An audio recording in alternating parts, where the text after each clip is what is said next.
ሰላም ጤና ይስጥልን አድማጭ ተመልካቾቻችን፣ ግንቦት 27 2017 ዓ.ም ዕለታዊ መረጃዎችና ዘገባዎችን ይዤ መጥቻለሁ። በዚህ ሰዓት አፍላ ውጊያዎች እየተደረጉ መሆናቸውን የሚያሳዩ መረጃዎች ናቸው ያሉት። በመሃል ጎንደር በጎንደር ከተማና በአካባቢው ከባድ ውጊያ እየተደረገ ነው። እስር ቤት ተሰብሯል። እስረኞች እንዲያመልጡ ተደርገዋል። ከዛ ባሻገር በከተማው የተለያዩ አካባቢዎች ከባድ ውጊያዎች እየተደረጉ ነው የሚገኙት። ጀነራል አበባውን ጨምሮ ምክትል ጠቅላይ ሚኒስትር ተመስገን ጥሩነህ በጎንደር ይገኛሉ። ከዚህ ጋር በተያያዘ በርካታ ቦታዎችን በሸፈነው ውጊያ የተደረገ ያለውን አጠቃላይ ሆነ ሁኔታ በተመለከተ ዝርዝር መረጃዎችን በዚህ ሰዓት የምትሰሙ ይሆናል። ሌሎችም እንደዚሁ በተለያዩ አካባቢዎች ያሉ የግንባር መረጃዎች አሉ፣ እነሱንም ታደምጣላችሁ። እንደዚሁ ፖለቲካዊ፣ ዲፕሎማሲያዊ እንዲሁም ደግሞ የአፍሪካ ቀንድ መረጃዎችን በዚህ ሰዓት ተካተዋል። የኢትዮጵያ በተመለከተ እንደዚሁ እንግዲህ አሁን ሌላም አዲስ አቋም እየወጣ ነው የሚገኘው። አምባሳደር ዲና ሙፍቲ መግለጫ ወይ ደግሞ ጽሁፍ አሰራጭተዋል። ኤርትራን በተመለከተ ለዚህም የኤርትራ የሚኒስትር ኦፍ ኢንፎርሜሽን ወይም ደግሞ የቃል አቀባይ ምላሽ ሰጥተዋል።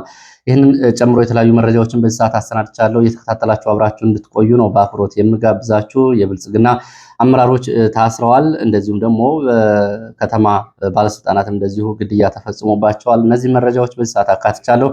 የተከታተላችሁ እስከ መጨረሻው አብራችሁ እንድትቆዩ በአክብሮት ጋብዛለሁ። ድምፅ ጫና ካለ ጉንፋን መሆኑን ግምት ውስጥ በማስገባት እንድትከታተሉ ነው በአክብሮት የምጋብዛችሁ። እንደተለመደው ሀሳብ አስተያየቶችን፣ ጥቆማዎችን አድርሳችሁኛል።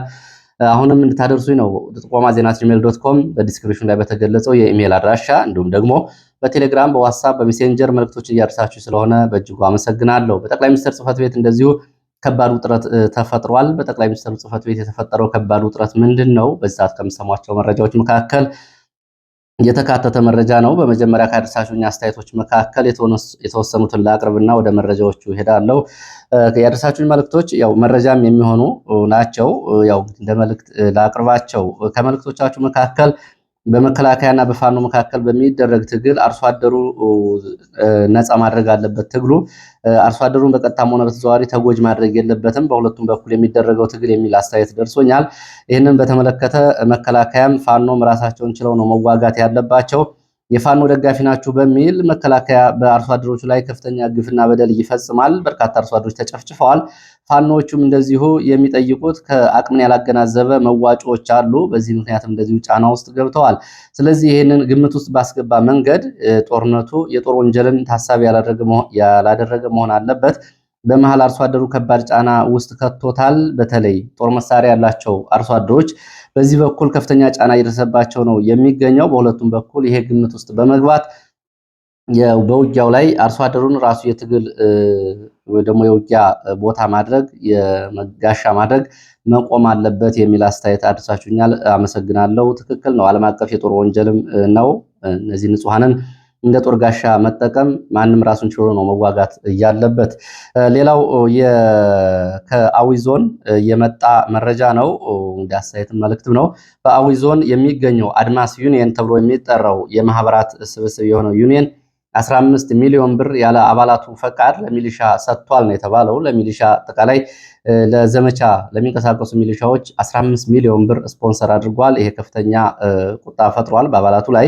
ይሄ በአዊ ዞን የሚገኘው አድማስ እየተባለ የሚጠራው ዩኒየን ለሚሊሻ 15 ሚሊዮን ብር እየሰጠው በ178 ሺህ የአርሶ አደር የገበሬ አባላት እንዲሁም ደግሞ በ85 ማህበራት የመሰረቱት ዩኒየን ነው። ይህንን እንግዲህ ከጠቅላላ ጉባኤው ከአባላቱ ፈቃዶች ገንዘባቸውን አውጥተው ለሚሊሻ ቀለብ ያደረገው።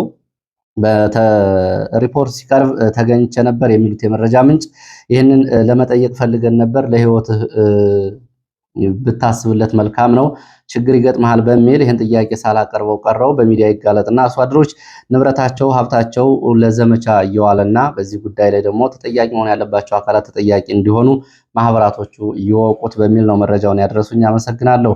ሌላው የጤና ባለሙያዎች የመብትና የጥቅማጥቅም ጥያቄዎችን በተመለከተ በተግባር የቆሙት እነማን ናቸው በሚል አንድ የፌዴራል ፖሊስ አባል ነኝ በሚል መልእክት አድርሰውኛል። እኔ የፌዴራል ፖሊስ አባል ነኝ። በብዙ መንገድ የጤና ባለሙያዎችን ጥያቄዎች ደግፋለሁ። የኛም ጥያቄ ነው። ይሄ ጥያቄ ጾምን የሚያድረው ሲቪል ሰርቫንት ጥያቄ አይደለም ወይ? የመምህራን ሌሎች በርካታ የመንግስት ሰራተኞች ይሄ ጉዳይ አይመለከታቸውም ወይ? በሚሊተሪ ያሉ ወታደሮች፣ የሲቪል ሰርቪስ ወታደሮችና የሲቪል ሰርቪስ ሰራተኞች በአጠቃላይ በአንድነት የሚያቆማቸው የኑሮ ውድነትና የጥቅማጥቅም ጥያቄ አይደለም ወይ? ከሐኪሞቹ ጎን አይቆሙም ወይ? እኔ እንደ ፌዴራል ፖሊስ ግን ከጎናቸው ቆማለሁ በሚል አስተያየት አድርሰውኛል። በእጅጉ አመሰግናለሁ። ወደ መረጃዎቹ ነው የሚሄደው። ወደ መረጃዎች ሲሄድ ዛሬ በባህር ዳር ሶስት መድረኮች እየተደረጉ መሆናቸውን የመረጃ ምንጮች ገልጸዋል። አንደኛው የጤና ባለሙያዎች ስብሰባ ወይም ደግሞ መድረክ በሚል ነው።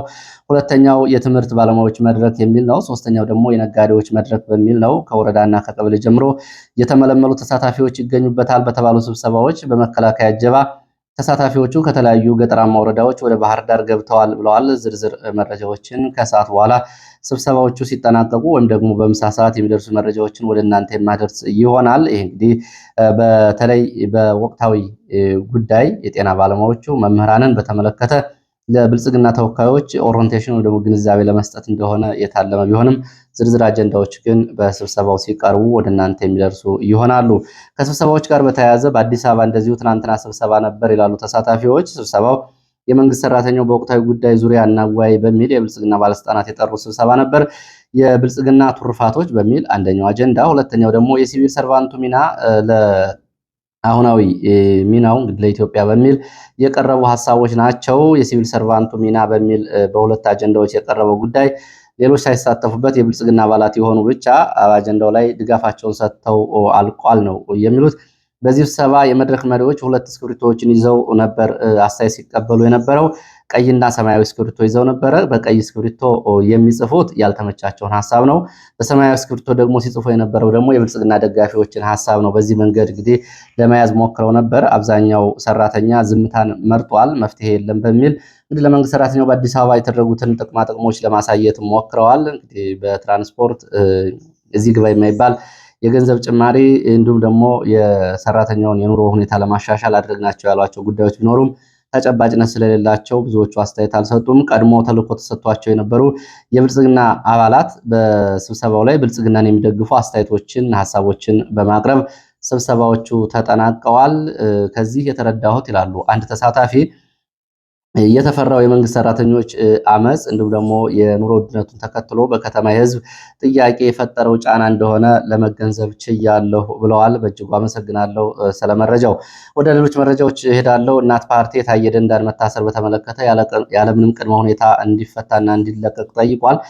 ፓርቲው ሀሳብን በመፍራት ሌሎች ሀሳብ እንዳይሰነዝሩ ለማሸማቀቅ የተደረገ አስነዋሪ እስር ነው በታየ ደንዳ ላይ የተፈጸመው። ስለዚህ ሀሳብ ያላቸውን ዜጎች ሀሳብ እንዳይሰነዝሩ ለማሸማቀቅ የሚደረገው ችግርና ማስፈራራት ጉዳዩና የሀገሪቱን አጠቃላይ ሁኔታ ከድጡ ወደ ማጡ ያወሳስበው ካልሆነ በስተቀር መፍትሄ አያመጣም።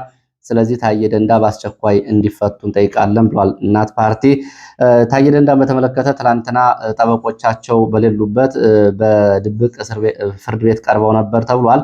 ፍርድ ቤት ቀርበው ነበር ታየ ደንዳ። ፍርድ ቤቱም እንግዲህ የፖለቲካ ትዕዛዙን ተቀብሎ ታየ ደንዳ ጉዳያቸውን በማረሚያ ቤቱ ነው እንዲከታተሉ ፍርድ ቤቱ ትዕዛዝ ሰጥቷል ነው የተባለው። ከዚህ ጋር በተያያዘ ጠበቆቹ እኛ ሳናውቅ ሳንሰማ በግልጽ መዳኘት የሚገባው የፍርድ ቤት ስርዓት በድብቅ አቅርበው ቀጠሮ አሰጥተውበታል ሲሉ ነው ተቃውሞ እያቀረቡ የሚገኙት። ታየ ደንዳ እንግዲህ በተከታታይ ባቀረባቸው ሀሳቦች፣ ትችቶች እና በተለይ ብልጽግናን በማጋለጥ በኩል ባቀረባቸው መሰረታዊ ሀሳቦች ተይዞ እንደታሰረ ነው አሁን ድምዳሜ ላይ መድረስ የሚቻለው። ከዚህ በፊት ምክንያቱም ነፃ ተብሎ ተለቆባቸው በነበሩት ጉዳዮችና እነሱ ክሶች እንዲንቀሳቀሱ ነው የተደረገው። መነጋገሪያ ሆኗል ጉዳዩ። ሌላው ምርጫ ቦርድ የፓርቲዎችና እስርን በተመለከተ ከተነሳ ምርጫ ቦርድ ቀጣዩን 7ኛ ምርጫ የዲጂታል ስርዓትን በመጠቀም ሲስተሙ በዚህ መንገድ ይከናወናል። ከመራጮች ምዝገባ እስከ ድምፅ አሰጣጥ ድረስ አጠቃላይ ዲጂታል ሲስተምን ይከተላል ወይ ደግሞ የዲጂታል ስርዓትን ይከተላል ብሏል። ምርጫ ቦርድ ይህንን በገለጸበት ጊዜ ታዋቂ የፖለቲካ መሪዎች መካከል ፕሮፌሰር መረራ ጉዲና ምርጫ ቦርድን ይህንን መግለጫውን እንዲሁም አጠቃላይ ያለው ሁኔታ በተመለከተ አስተያየት ሰጥተዋል። ፕሮፌሰር መረራ ጉዲና ምርጫ ለማድረግ የተለየ ነገር የለም፣ አሁን ምርጫ ለማድረግ የሚያስችል ነገር የለም፣ ሚዲያዎች ተዘግተዋል፣ የሰብአዊ መብት ድርጅቶች ተዘግተዋል፣ ተቃዋሚዎች እንደዚሁ ታስረዋል፣ ተገድለዋል፣ ተሳደዋል። ስለዚህ ምርጫ ለማድረግ የሚያስችል ምንም አይነት አውድ የለም፣ ሁሉም ነገር ዝግ ነው። እኔ አልገባኝም ስለምን አይነት ምርጫ እንደሚወራ። የዛሬ 4 ዓመት የተደረገውን ምርጫ አይነት የዛሬ 4 ዓመት የተደረገውን ምርጫ አይነት ምርጫ አድርጌያለሁ ማለት ከፈለገ መንግስት ይችላል። ከዛ ውጭ ግን ምርጫ ለማድረግ የሚያስችል አንድም ሁኔታ የለም ሲሉ ነው ፕሮፌሰር መረራ ጉዲና ይህንን አስተያየት እየሰጡት። ሌላው መረጃ እንደዚሁ የኤርትራና የኢትዮጵያን የቃላት ምልልስ እየተመለከተው ነው። ሰሞኑን ፕሬዝዳንት ኢሳያስ አፈወርቂ ባለፈው ግንቦት 16 የኤርትራን የነጻነት ቀን በማስመልከት 34ኛ ዓመቱን የሰጧቸው አስተያየቶች አሁን በኢትዮጵያ ባለስልጣናት በተለያየ መንገድ ምላሽ እየሰጣቸው ነው የሚገኙት። በኢትዮጵያ የውጭ ጉዳይ ሚኒስቴር ቃል አቀባይ በኩል ለጉዳዩ ምላሽ አንሰጥም ቢባልም ግን በተለያየ መንገድ ምላሽ እንዲሰጣቸው እየተደረጉ መሆኑን የሚያሳዩ መረጃዎች ናቸው። ከዛ በፊት ጀነራል አበባው ታደሰ ቀርበው ለወታደራዊ መሪዎቻቸው ማብራሪያ ሲሰጡ ይህንን ጉዳይ በተመለከተ ቀይ ባህርን ይዘው ቀይ ባህር እንዳናገኝ እንደዚሁ የሚሟርቱ አካላት አሉ፣ እነሱ ሊያርፉ ይገባል የሚለው። ከዛ ቀጥሎ ደግሞ የመከላከያ ሚኒስትሯ ኢንጂነር አይሻ መሐመድ እሳቸውም በተመሳሳይ ስለ ኢሳያስ አፈወርቂ በሰው ሀገር ጣልቃ ገብተው ንግግር አድርገዋል። ዘመናዊ ጦር ገንብተናል፣ የራሳቸውን ህዝብ ያሰደዱ ሰው ምላሽ ሊሰጡ አይገባም የሚል አቅርበዋል። አሁን ደግሞ እየመጡ ካሉት መካከል አምባሳደር ዲና ሙፍቲ ለኤርትራው ፕሬዝዳንት ምላሽ ሰጥተዋል። ይህ እንግዲህ በብልጽግና በኩል ካሁን በፊት በቀድሞ ፕሬዝዳንት ዶክተር ሙላቱ ተሾመ በኩል ካሁን በፊት ከቀረበው ሀሳብ ጋር ተመሳሳይነት ያለው ነው። ይሄ ሆርን አፌርስ ላይ ታትሞ የወጣው የአምባሳደር ዲና ሙፍቲ ጽሁፍ ካሁን በፊትም ዶክተር ሙላቱ ተሾመ አልጀዚራ ላይ ካሳተሙት ጋር ተመሳሳይ ይዘት ያለውና የብልጽግና በእነዚህ ትልልቅ ዲፕሎማቶች አማካይነት ሀሳቡን እያቀረበ ዓለም አቀፍ ዲፕሎማቱ ጉዳዩን እንዲከታተሉ ለማድረግ ትኩረት ለመሳብ የጀመረው አጀንዳ እንደሆነ መናገር ይቻላል። በዚህም እንግዲህ ኢሳያስ አፈወርቂ ለኢትዮጵያ መንግስት ታጣቂዎች ለኢትዮጵያ መንግስት የሚታገሉ ታጣቂዎችን ድጋፍ ማድረጉን እንዲያቆም ኢሳያስ አፈወርቂም በዚህ ጽሁፋቸው ጠይቀዋል። ዓለም አቀፉ ማህበረሰብ ከፍተኛ ጫና ሊያሳድርባቸው ይገባል በኤርትራ መሪ ላይ ብለዋል። ከተቆጣጠሯቸው የኢትዮጵያ ግዛቶችም በአስቸኳይ ለቀው ሊወጡ ይገባል፣ የተቆጣጠሯቸውን የኢትዮጵያ መሬቶች ይዘው መቀጠል አይችሉም ሲሉ አምባሳደር ዲና ሙፍቲ ጉዳዩ ወዴት እያመራ እንደሆነ እንደዚሁ አሳውቀዋል። ዓለም አቀፍ ማህበረሰቡም ይህንን እንዲገነዘብ የትግራይና የአማራ ሚሊሻዎችን በማሰባሰብ መንግስትን ለመገልበጥ ነው የፕሬዝዳንት ኢሳያስ ዋና ዓላማ ብለዋል። ይሄ ደግሞ የከፋ መዘዝ ያመጣባቸዋል ሲሉ እንደዚሁ በዚህ ጉዳይ ያለውን እንቅስቃሴም እንደዚሁ ደግሞ ምላሽም ሰጥተዋል። ኢሳያስ ስለ ኤርትራ ነጻነት እና ከኤርትራ ነጻነት በኋላ ስለመጡ ለውጦች የማውራትም የመናገርም ፍላጎቱም ሞራሉም የላቸውም ሲሉ እንደዚሁ ገልጸዋል። የሰሞኑ በ34ኛ ዓመት የኤርትራ ነጻነት በዓል ላይ የማይመለከታቸውን የሌሎች ሀገራትን የውስጥ ጉዳይ ነው ኢሳያስ አፈወርቂ ያነሱ ሲሉ አምባሳደር ዲና ሙፍቲ በጽሁፋቸው ላይ ይህንን አንስተዋል። ከዚህ ጋር በተያያዘ ኢሳያስ አፈወርቂ የጂኦፖለቲካ ትንታኔያቸውን በእውቀት ላይ ያልተመሰረተ የሀገራቸውን ጉዳይ ሳያካትት በ20 ደቂቃ በተጠናቀቀው ንግግራቸው የማይገባቸውን ጉዳይ ተናግረዋል፣ ዲስኩር አሰምተዋል ነው የሚሉት። ይህ እንግዲህ አምባሳደር ዲና ሙፍቲ እየተናገሩት ነው። ከዚህ በተለየ መንገድ ደግሞ ምላሽ ተሰጥቷል። የኤርትራው የኢንፎርሜሽን ሚኒስትር የማነ ገብረ መስቀል በትዊተር ገጻቸው ከ19 ሰዓታት በፊት ባሰፈሩ ጽሁፍ ያልተገራው የብልጽግና ባለስልጣናት ፍላጎት የባህር በር ባለቤትነት ጉዳይ ነው ካሉ በኋላ ሉዓላዊነትን እና መሬትን ግዛትን መንጠቅ ነው። ይሄ ከጎረቤት ሀገራት ይህንን ለመንጠቅ የሚደረግ እንቅስቃሴ እንደሆነ ገልጸዋል። በታሪክም እንደዚሁ ያሉትን ጉዳዮች አንስተዋል። የጋራ ተጠቃሚነት እንዲሁ አካታች ተጠቃሚነት ይምጣ ከተባለ በቀጠናው አስተማማኝና ዘላቂ ሰላም መስፈን ያስፈልጋል ሲሉ እንደዚሁ የማነ ገብረ መስቀል በጽሁፋቸው የዓለም አቀፍ ህግጋትና እንደዚሁ ደግሞ መሰረታዊ የዓለም አቀፍ ህጎች እንዲከበሩ ጥሪ አቅርበዋል። እንግዲህ የአምባሳደር ዲና ሙፍቲና የኤርትራው የማስታወቂያ ሚኒስተር የሰጧቸው የተመላለሷቸው ምላሾች የሚመስሉት ጉዳይ ወዴት እየሄደ ነው እንግዲህ አብሮ የሚታይ ነው የሚሆነው። ካሁን በፊት በመንግስት በሐሜት ደረጃ ይዟቸው የነበሩትን ጉዳዮች ነው አምባሳደር ዲና ሙፍቲ በተለይ የኤርትራ መንግስት የአማራና የትግራይ ሚሊሻዎችን እያሰባሰበ የአብይን መንግስት ለመጣል እንቅስቃሴ እያደረገ ነው የሚለውን አሁን በይፋ ያመጡት። እንግዲህ የብልጽግና ሐሳብ በዚህ በኩል እንዲወጣ ተፈልጎ ስለመሆኑ ምንም ጥርጥር የለውም። እንደዚሁ እንግዲህ ከዚህ ከአፍሪካ ቀንድ አንጻር እንደዚሁ የኤርትራን ጉዳይ ካነሳን የሱዳን ጉዳይን ጨምረን ወደ ግንባር መረጃዎች እንመለስ። የሱዳን ፈጥኖ ደራሽ ኃይል በኤርትራ ላይ እርምጃ እንደሚወስድ ነው እየዛተ የሚገኘው። የኤርትራ ፈጥኖ ደራሽ ኃይል ወይ ደግሞ ራፒድ ሰፖርት ፎርስ አዛዥ ጀነራል መሐመድ ደጋሎ ወይ ደግሞ ሐማቴ በኤርትራ ላይ ዛቻቸውን አሰምተዋል።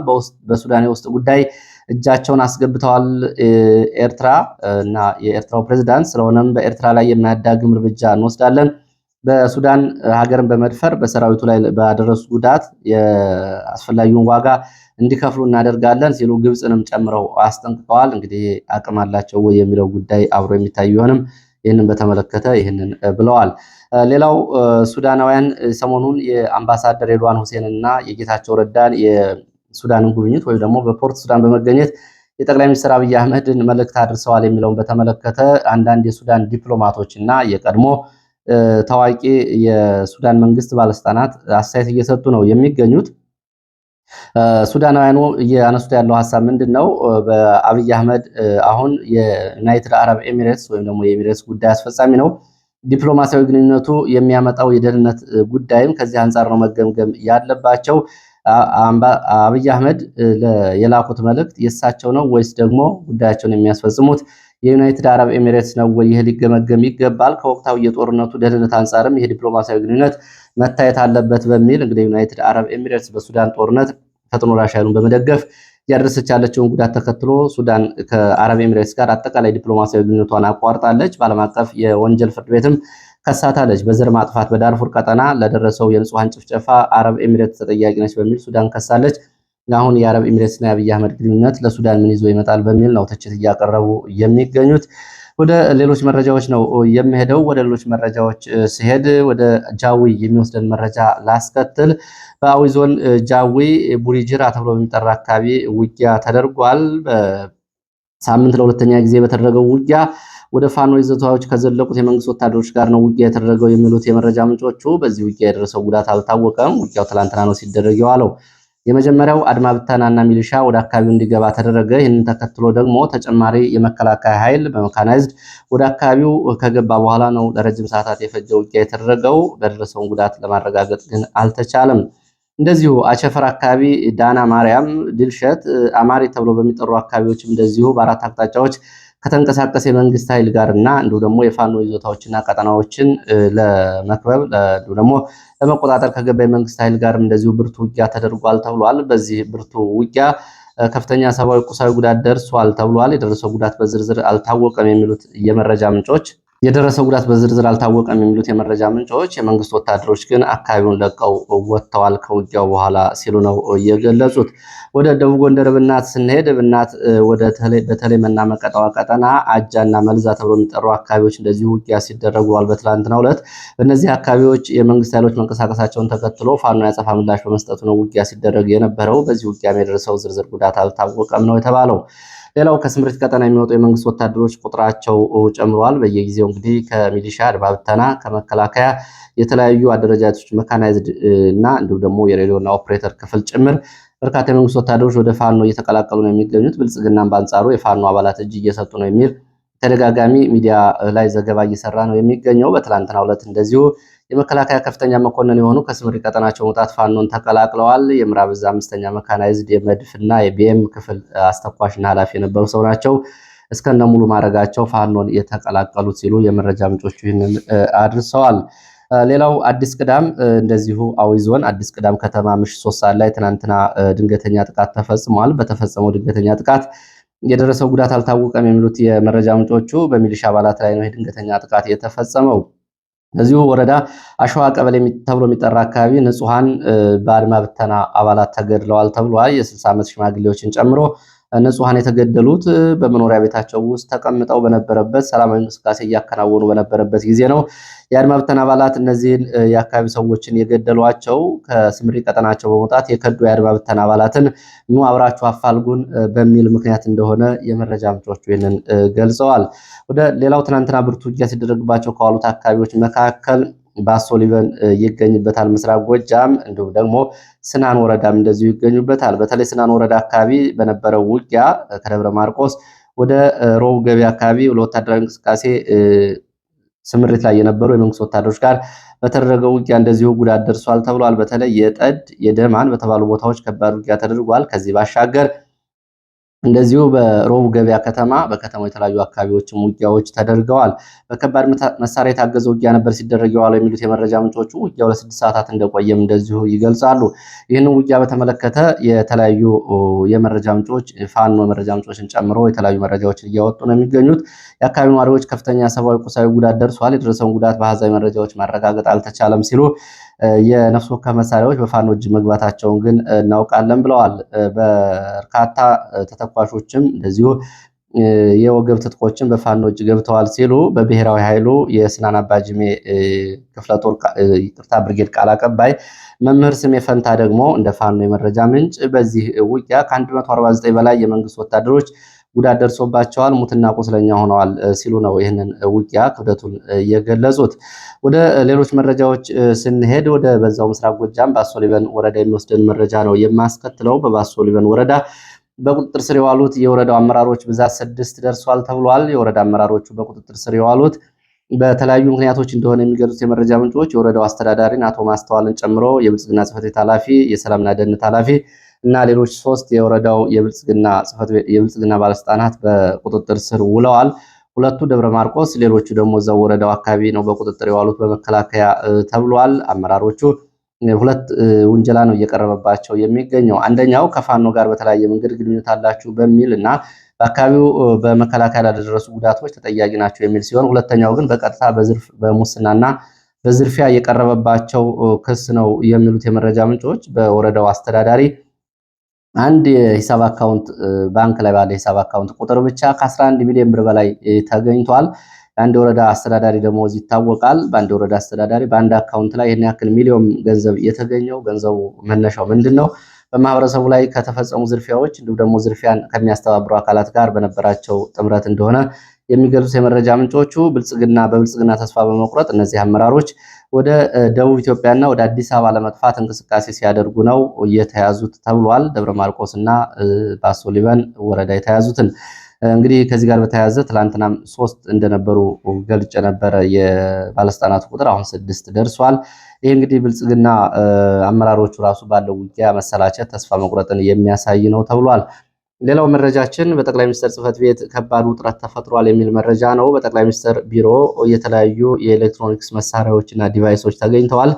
ከድምፅ ቀረጻ እስከ ጂፒኤስ እንዲሁም ደግሞ ተንቀሳቃሽ ምስል የሚቀርጹ ስውር ካሜራዎችን ጨምሮ በጠቅላይ ሚኒስትር ጽሕፈት ቤት የተገኙት እቃዎች ጉዳይ አነጋጋሪ ሆኗል ተብሏል። እነዚህ የኤሌክትሮኒክስ ዲቫይሶች ጉዳይ አነጋጋሪ ሆኗል። ምርመራ ተጀምሯል። 10 ሰራተኞች ከስራ ታግደዋል። ምርመራ እየተደረገባቸው ነው የሚገኘው በሰራተኞቹ ላይ ተብሏል። የሞባይሎቻቸው የሰራተኞቹ ለምርመራ በሚል ተወስደዋል። የባንክ ሂሳብ ቁጥሮቻቸውም ታግደዋል ነው የተባለው። አስደንጋጭ በሆነው ጉዳይ ጉዳዩ ወደ ውጭ እንዳይወጣ በሚል በፌዴራል ፖሊስ እና በኢንሳ በኩል በጥብቅ ተይዟል የተባለው ምርመራ እስካሁን ድረስ እንግዲህ 10 ሰራተኞች ከዚህ ጋር በተያያዘ እንደተያዙና እንደታገዱ ለምርመራ በሚል እንደተወሰዱ ነው የመረጃ ምንጮች የሚገልጹት። ይሄ ጉዳይ ምንድነው የሚለው እንግዲህ ተከታታይ መረጃዎች የሚወጡ ከሆነ ወደ እናንተ የማደርስ ይሆናል። እንግዲህ በተለይ ጠቅላይ ሚኒስትሩ በቴክኖሎጂ ብልጫ አለኝ ሌላው እበልጠዋለሁ በሚሉበት ሰዓት በቢሮአቸው ውስጥ በጠቅላይ ሚኒስትር ጽሕፈት ቤት ቢሮ የተገኙት እነዚህ የስለላ መሳሪያዎች ጉዳይ አነጋጋሪ ሆኗል ነው የተባለው። ወደ ሰሜን ወሎ መርሳ የሚወስድን መረጃ ላስከትል።